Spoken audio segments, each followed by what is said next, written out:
이제 로메로가 돌아왔더니 비수마가 속을 썩이는 상황이고요. 토트넘 팬 여러분 안녕하십니까. 행복축구권의 김지우입니다. 토트넘과 노팅엄의 리그 17라운드 맞대결이 토트넘의 2대0 승리로 끝이 났는데요. 가장 먼저 셉스키 얘기를 해봐야 될 것 같은데요. MOM으로 선정이 됐습니다. 정말 최고의 활약을 보였던 클루셉스키였는데요. 전반 2분부터 정말 땀이 나기도 전부터 좋은 탈압박을 보여줬고 그로 인한 킬패스도 많이 찔러 넣어줬었고요.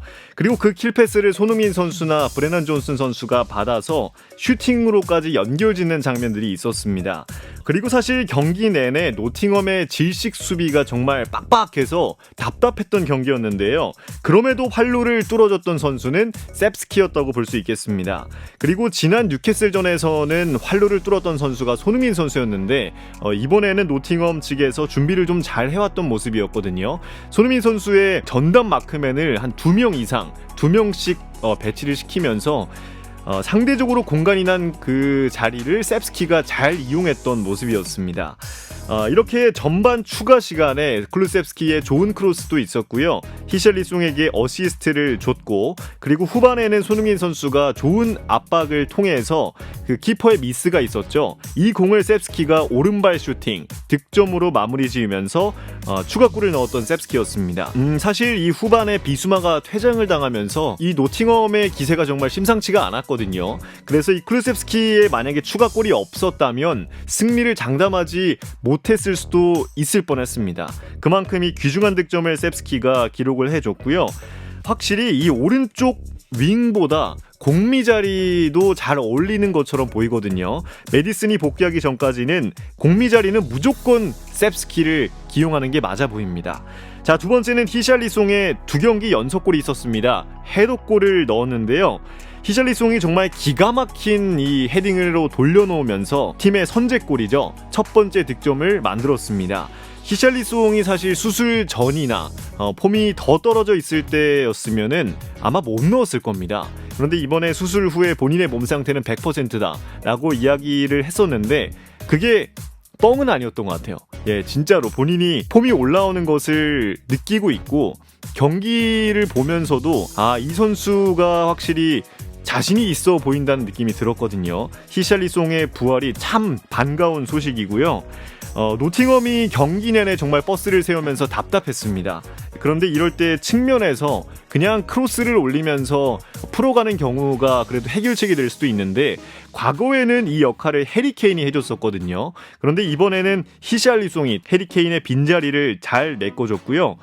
노팅엄의 스로인 상황을 또 이야기를 해보면은 거의 코너킥이었습니다. 그래서 이 노팅엄은 터치라인 나가면 모든 선수들이 그냥 박스 안으로 들어가서 이제 헤더 경합을 하려고 준비하고 있었는데 공중볼 경합에서도 히샬리송이 수비적으로도 큰 기여를 해줬고요.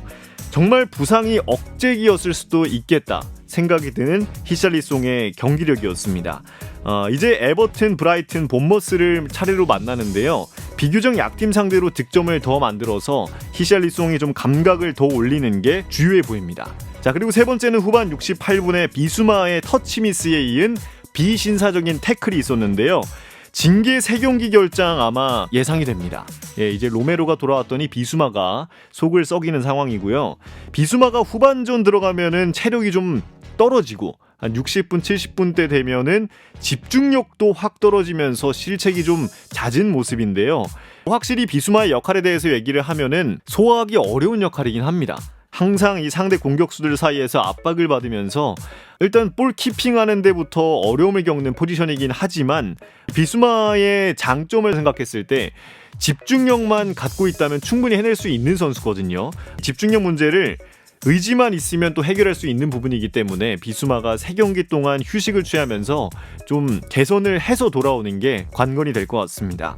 자, 이렇게 비수마가 3경기 동안 아마 못 나올 것 같고 우도기도 이제 옐로우 카드 트러블로 인해서 다음 경기 결장할 것으로 보이는데요.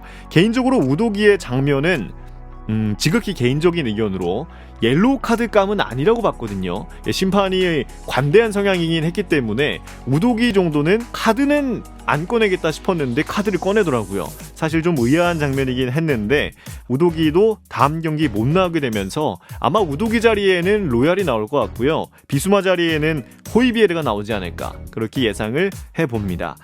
그리고 이번에 이 비수마와 우도기 장면들을 보면 이 토트넘 선수들이 경험이 많지 않아서인지 혹은 좀 나이가 대체로 젊은 선수들이어서 그런지 한 번 좀 분위기에 휩쓸리면 우르르 무너지는 경향이 있거든요. 그래서 이 부분에 대해서도 선수들이 라운드를 치르면서 좀 경험을 쌓아나간다면 이런 부분도 조금씩 해결이 되지 않을까 싶습니다.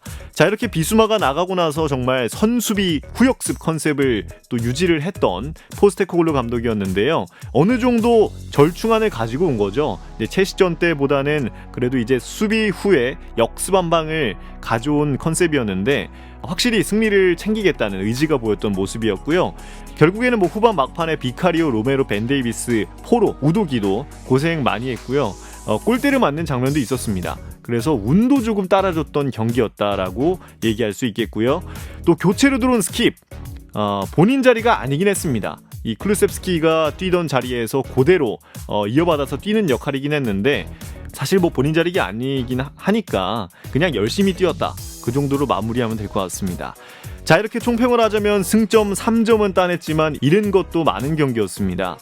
비수마와 우도기를 잃었고요. 하지만 그 귀중한 3점을 얻었기 때문에 조금은 위안을 삼을 수 있을 것 같고요. 비수마는 바로 뭐 아프리카 네이션스컵을 가면 될 것 같고 호이비에르가 그 자리를 대신해서 잘 메꿔주는 게 관건이 될 것 같습니다. 자, 다음 경기는 조금 이제 많이 쉽니다. 크리스마스 이브죠. 한 일주일 정도 뒤에 경기가 있는데요. 에버턴과의 경기가 기다리고 있습니다. 다음에 또 에버턴과의 프리뷰로 돌아오도록 할 테니까요. 그때까지 토트넘 파이팅입니다.